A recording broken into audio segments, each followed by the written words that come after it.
शकूर भाई देखिए, मैंने सारा सैलेड खुद बनाया और कोशिश की है कि आपके ऑफिस वालों को ना सब पसंद आ जाए। चावल भी काफ़ी अच्छे मैंने खिले खिले बनाने की कोशिश की थी।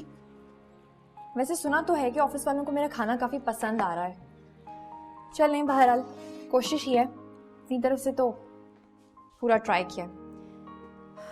ये रोटियां भी याद आया, लीजिए सारे डिब्बे तैयार। वाह बाजी वाह, खुशबू तो बहुत अच्छी आ रही है। देखिएगा बिजनेस और चमकेगा। अरे कहाँ शकूर भाई, ये सब अकले वकले तो मुझे बिस्मा देती रहती है। आलिया बाजी, एक बात पूछूं? हाँ हाँ पूछो, क्या हुआ? बाजी वो कल बिस्मा बाजी मिली थी बाजार में, बड़ी उदास नजर आ रही थी। खैरियत तो है ना? सब ठीक है ना? हाँ हाँ, ऐसी तो कोई बात नहीं, वो ठीक है। शायद उसकी तबीयत खराब हो। मुझे ऐसा लगा वो बहुत परेशान है।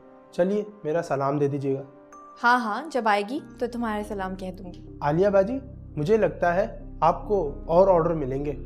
जब मिलेंगे तब देखेंगे, अभी ये खाना लेके जाओ, वरना ऑफिसों में बेचारे भूखे लोग तुम्हारा इंतजार कर रहे होंगे। और वैसे भी गरम गरम है ना, लीजिए डिब्बा।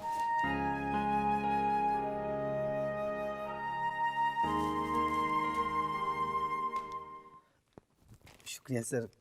बस मेरी दुआ है कि जल्द से जल्द मेरी बहन आपकी बीवी बन जाए।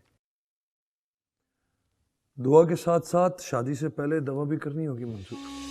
कर रहा हूँ सर, सब कुछ कर रहा हूँ, आप बेफिक्र रहें।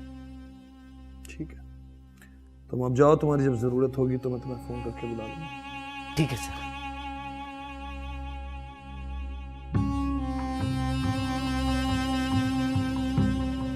बैठो। साहब जी, मेरा बिलाल आ गया। आज मिलने का दिन तो नहीं था। आपका बहुत बहुत शुक्रिया। हाँ ठीक है, तुम जाओ उसके पास, 2 घंटे में चला जाएगा। साहब जी, खाना खाने के बाद। ठीक है, जाओ तुम। शुक्रिया।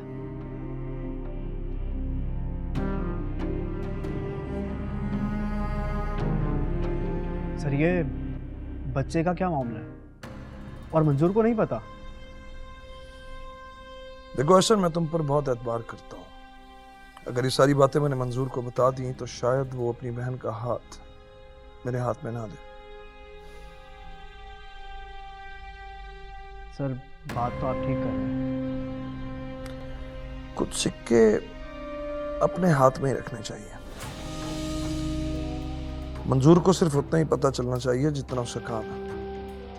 एक बार ये काम हो गया तो तुम मुल्क से बाहर चले जाओगे और वो अपनी आम जिंदगी में दोबारा। सर कोई कहीं भी जाए, मुझे सिर्फ मुल्क से बाहर जाना है।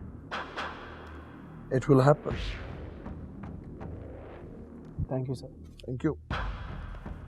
शम्मू पे जरा नजर रखो। Right sir.